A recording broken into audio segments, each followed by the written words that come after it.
ಜೈ ಶ್ರೀರಾಮ್ ಜೈ ಶ್ರೀರಾಮ್. ನಮಸ್ತೆ ಸರ್. ನಮಸ್ತೆ ಸರ್. ನಿಮ್ಮ ಹೆಸರು ಸರ್? ನನ್ನ ಹೆಸರು ಸಿದ್ದಯ್ಯ ಅಂದ್ಬಿಟ್ಟು. ಎಲ್ಲಿಂದ ಬಂದ್ರಿ? ನಾನು ಒಂದು ಬೆಂಗಳೂರಿಂದ ಹುಲ್ಲಾಳು ಅನ್ನೋ ಒಂದು ಕ್ಷೇತ್ರದಿಂದ ಬಂದಿದ್ದೀನಿ ಸರ್. ಸೊ ಈಗ ಇಲ್ಲಿ ಬಂದಿರತಕ್ಕಂಥ ಕ್ಷೇತ್ರಕ್ಕೆ ಎಷ್ಟೇ ಸಾರಿ ಬಂದಿದ್ದೀರಾ, ಹೇಗೆ ಅನಿಸ್ತಾ ಇದೆ ಸರ್? ನಾನು ಸುಮಾರು ಒಂದು 20 ವರ್ಷದ ಹಿಂದೆ ಬಂದಿದ್ದೆ. ಕೆಳಗಡೆ ರಾಮೇಶ್ವರ ದೇವಸ್ಥಾನ ಒಂದು ಇತ್ತು, ಅದನ್ನು ನೋಡಿಕೊಂಡು ನಮ್ಮ ಸ್ನೇಹಿತರು ಎಲ್ಲ ಬೆಟ್ಟದ ಮೇಲೆ ಹತ್ತಿದೇನೆ, ನಮಗೆ ಪರಿಚಯ ಇಲ್ಲ. ಆದರೂ ನಾವು ಕೆಳಗಡೆ ರಾಮೇಶ್ವರ ದೇವಸ್ಥಾನ ನೋಡಿಕೊಂಡು ವಾಪಸ್ ಹೊರಟೋಗ್ಬಿಟ್ಟು, ಆದರೂ ಈಗ ಒಂದು 20 ವರ್ಷ ಕಳೆದ ಮೇಲೆ ನಾನು ಈ ಒಂದು ಕ್ಷೇತ್ರಕ್ಕೆ ಬರಬೇಕು ಅಂದರೆ ನನ್ನಲ್ಲಿ ಈ ಒಂದು ಮೇಲ್ಗಡೆ ಬೆಟ್ಟದಲ್ಲಿ ನೋಡಬೇಕು ಸೀತಾ ಮಾತಾ ಇದ್ದ ಜಾಗ ಅಂತ ಲವಾಕುಶ ಬೆಳೆದದ್ದು, ಕುದುರೆ ಕಟ್ಟಿದ್ದು ಜಾಗನೆಲ್ಲ ನೋಡಿ, ವಾಲ್ಮೀಕಿ ಋಷಿ ಇದ್ದದ್ದು, ಈ ಸ್ಥಳ ನೋಡಬೇಕಂತ ಮನಸ್ಸು ಮಾಡಿದ್ರೆ ಬರೋಕ್ಕಾಗಲ್ಲ. ಆ ಒಂದು ಕಾಲ ಕೂಡಿ ಬಂದಾಗ ನಾವು ಬರೋಕ್ಕೆ ಸಾಧ್ಯ. ಅದೇ ಥರ ಈ ಕ್ಷೇತ್ರ, ಈ ಸುತ್ತಮುತ್ತ, ಈ ಮುಳಬಾಗಿಲು ತಾಲೂಕು, ಈ ಆವಣಿ ಅನ್ನೋದು ಒಂದು ಭೂಮಿ ಇದ್ದಂಗೆ, ಸೀತಾಮಾತೆ ಭೂಮಿ ಒಳಗಡೆ ಹೋಗೋ ಜಾಗ. ಇಂಥ ಕಡೆ ಎಲ್ಲ ಬಂದು ನೀವು ನೋಡಿ, ಮಕ್ಕಳು ದೊಡ್ಡವರು ಚಿಕ್ಕವರು ಎಲ್ಲ ಬಂದು ಒಟ್ಟಿಗೆ ನೋಡ್ಕೊಂಡು ಹೋದರೆ ಇಲ್ಲಿ ಸ್ಥಳದ ಮಹಿಮೆ ನಿಮಗೆ ಗೊತ್ತಾಗುತ್ತೆ. ಅವ್ರು ಹೇಳಿದ್ರು ಇವ್ರು ಹೇಳಿದ್ರು ಅನ್ನೋ ಬದಲು ನಾವೇ ಸ್ವತಃವಾಗಿ ಈ ಕ್ಷೇತ್ರಕ್ಕೆ ಬಂದು ವೀಕ್ಷಣೆ ಮಾಡಿಕೊಂಡು ಹೋದರೆ ನಮ್ಮ ಮನಸ್ಸಿಗೆ ಕೊಡೋ ಅಂಥ ಖುಷಿ ಯಾವ ಒಂದು ದುಡ್ಡು ಹಣ ಆಸ್ತಿ ಇದ್ದರೂ ನಮಗೆ ಆ ಒಂದು ಸುಖ ಸಿಗಲ್ಲ.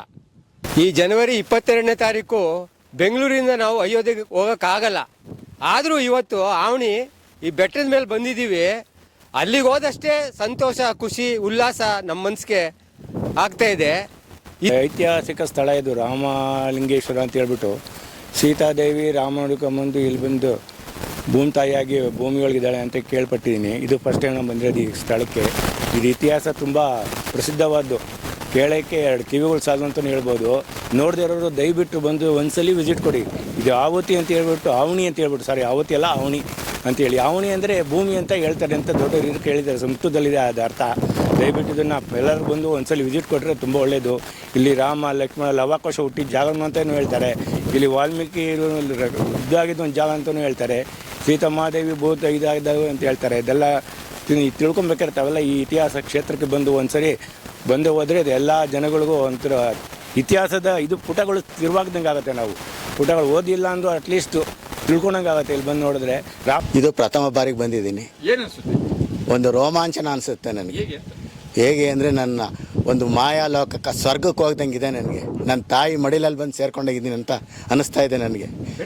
ನನಗೆ ಈಗ 74 ವರ್ಷದಲ್ಲಿ ನಾನು ಸುಮಾರು ಜಾಗ ನೋಡಿದ್ದೀನಿ ಇಂಥ ಕ್ಷೇತ್ರಗಳು. ಈ ಕ್ಷೇತ್ರದಲ್ಲಿ ಒಂದು ಕಾಲು ಭಾಗ ಹತ್ತು ಬರೋಷ್ಟೊತ್ತಿಗೆ ನನಗೆ ಮಂಡಿ ನೋವು, ಅದೇನು ಅಂತ ನನಗೆ ಗೊತ್ತಾಗಲಿಲ್ಲ ಇಷ್ಟುದ್ದ ಮೇಲೆ ಬರ್ಬೇಕಾರೆ. ಕಾಲದಿಂದ ಇರೋವಂಥದ್ದು ನನ್ನ ಒಂದು ಹೆಬ್ಬೈಕೆ ಏನಂದರೆ, ಶಾಲಾ ಮಕ್ಕಳಿಗೆ ಪರ್ಟಿಕ್ಯುಲರಾಗಿ ಅದ್ಯಾವುದೋ GRS ಫ್ಯಾಂಟಸಿ ಪಾರ್ಕು, ಆ ಪಾರ್ಕು ಈ ಪಾರ್ಕು, ನೀರಿಂದು ಅಲ್ಲಿ ಇಲ್ಲಿ ಕರ್ಕೊಂಡೋಗೋದು ಬರಲಿ, ಇಂಥ ಕ್ಷೇತ್ರಗಳಿಗೆ ಮಕ್ಕಳನ್ನ ಕರ್ಕೊಂಬನ್ನಿ. ಬೆಟ್ಟ ಹತ್ಸಿ ಅವ್ರಿಗೆ ಆರೋಗ್ಯನೂ ಸುಧಾರಣೆ ಆಗುತ್ತೆ, ಸ್ಥಳ ಪರಿಚಯ ಆಗುತ್ತೆ, ಇತಿಹಾಸ ಗೊತ್ತಾಗುತ್ತೆ. ಪ್ರತಿಯೊಂದು ವಿಷಯನೂ ಮಕ್ಕಳಿಂದನೇ ನಾವು ಬೆಳೆಸ್ಕೊಂಡೋದ್ರೆ ನಮ್ಮ ಸಂಸ್ಕೃತಿ, ನಮ್ಮ ನಾಡು ನುಡಿ ಎಲ್ಲನೂ ಉಳ್ಕೊಂಡೋಗುತ್ತೆ ಅನ್ನೋದು ನನ್ನ ವೈಯಕ್ತಿಕ ಭಾವನೆ. ನಾವು ಸುಮಾರು 40 ವರ್ಷದಿಂದ ಬರೀ ಬೆಟ್ಟಗಳು ಹತ್ಕೊಂಡು ಹಿಮಾಲಯನ್ ಟ್ರೆಕ್ಕಿಂಗ್ ಹಿಡಿದು ಪ್ರತಿಯೊಂದು ಮಾಡ್ಕೊಂಡು ಬರ್ತಾ ಇದ್ದೀವಿ. ನಾವು ನಮ್ಮ ಮಕ್ಕಳನ್ನೆಲ್ಲ ಈ ಥರ ಬೆಟ್ಟಗಳಿಗೆಲ್ಲ ಹತ್ತಿಸ್ಕೊಂಡು ಮಾಡ್ಕೊಂಡು ಬರ್ತಾ ಇದ್ದೀವಿ. ಇದು ಹೇಳೋದಕ್ಕಿಂತ ಇಲ್ಲಿ ಬಂದು ಅನುಭವ ಮಾಡ್ಕೊಂಡವ್ರಿಗೆ ಗೊತ್ತಾಗತ್ತೆ ಏನು ಅಂತ. ಇದು ಸುಮ್ಮನೆ ಯಾವುದೋ ನಾಟಕದ ಮಾತಲ್ಲ, ಇವೆಲ್ಲ ನಿಜವಾಗ್ಲೂ ತುಂಬ ಅದ್ಭುತವಾದ ಜಾಗಗಳು. ದಯವಿಟ್ಟು ಎಲ್ಲರಿಗೂ ಕೈ ಮುಗಿದು ಕೇಳ್ಕೊಳ್ಳೋದೇನೆಂದರೆ, ಬನ್ನಿ ಈ ಪ್ರತ್ಯಕ್ಷವಾಗಿ ನೋಡಿ, ಆಮೇಲೆ ನೀವುಗಳ ನಿರ್ಧಾರಗಳು ತಗೊಳ್ಳಿ. ಪ್ರತಿಯೊಬ್ಬರು ಇದು ರಾಮಾಯಣದ ಚಿತ್ರಗಳು, ಆಂಜನೇಯನ ಚಿತ್ರಗಳು, ಇಲ್ಲಿ ಇವ್ರದ್ದು ಸೀತಾಮ್ಮನವರು, ಪಾರ್ವತಿ ಅಮ್ಮನವ್ರದ್ದು ಇದ್ರದ್ದು ಮೂರ್ತಿಗಳೆಲ್ಲ ನೋಡಿದ್ದೀವಿ. ಇಲ್ಲಿಗೆ ಬಂದವ್ರಿಗೆಲ್ಲರಿಗೂ ಒಂದು ಒಳ್ಳೆಯ ಅದಾಗಿದೆ ಅನ್ನೋದು ಒಂದು ಪ್ರತೀತಿ ಇದೆ. ಇದು ಸರಿಸುಮಾರು ಇಲ್ಲಿ ಸ್ಥಳೀಯರ ಪ್ರಕಾರ 1200 ವರ್ಷದ ಹಳೆಯ ದೇವಸ್ಥಾನ ಅಂತ ಇಲ್ಲಿ ಕೇಳ್ಪಟ್ಟಿದ್ದೀವಿ. ಸೊ ಹಾಗಾಗಿ ಜೊತೆಗೆ ಪಂಚಪಾಂಡವರು ಪಂಚಲಿಂಗ ಪೂಜೆ ಮಾಡಿರೋ ಗುಹೆಗಳಿದೆ. ಆಮೇಲೆ ಲವಕುಶ ಇದ್ದಿದ್ದ ಗುಹೆ ಇದೆ, ಸೀತಾಮ್ಮನವರು ಇದ್ದಿದ್ದ ಗುಹೆ ಇದೆ, ವಾಲ್ಮೀಕಿ ಋಷಿಗಳು ಇದ್ದಂಥ ಗುಹೆ ಇದೆ. ಬಂದು ಎಲ್ಲರೂ ಆನಂದ ಪಟ್ಕೊಳ್ಳಿ. ಬೆಟ್ಟ ಹತ್ತುವಾಗಲೇ ಒಂದು ಆರೋಗ್ಯ ಬಂದ್ಬಿಡುತ್ತಲ್ಲ, ಇದೇ ಸಾಕಲ್ಲ ನಮಗೆ. ಅಲ್ಲೆಲ್ಲೋ ಇದಕ್ಕೆ ಯಾವುದೋ ನೇಚರ್ ಥೆರಪಿಗೆ ಹೋಗೋದು ಬದಲು ಇಲ್ಲಿ ಬನ್ನಿ, ಒಂದು ಮನೆಯಲ್ಲಿ ಊಟ ಕಟ್ಕೊಳ್ಳಿ, ಬನ್ನಿ, ಈ ಜಾಗ ನೋಡಿ ಆ ಮನೇಲಿ ತಂದಿರೋ ಊಟ ಮಾಡಿ ಸಂತೋಷವಾಗಿ ಎಲ್ಲರನ್ನೂ ಅಣ್ಣ ತಮ್ಮದಿರ ಥರ ನೋಡಿಕೊಂಡು ಒಟ್ಟಿಗೆ ಯಾವುದೇ ಜಗಳ ತೊಂದರೆ ಮಾಡ್ಕೊಳ್ದೇ ಇರೋಂಗೆ ಬೆಳೀಲಿ ಅಂತ ನನ್ನ ಆರೈಕೆ sir. Thank you. Jai Shriram, Jai Shriram, Jai Shriram, Jai Shriram.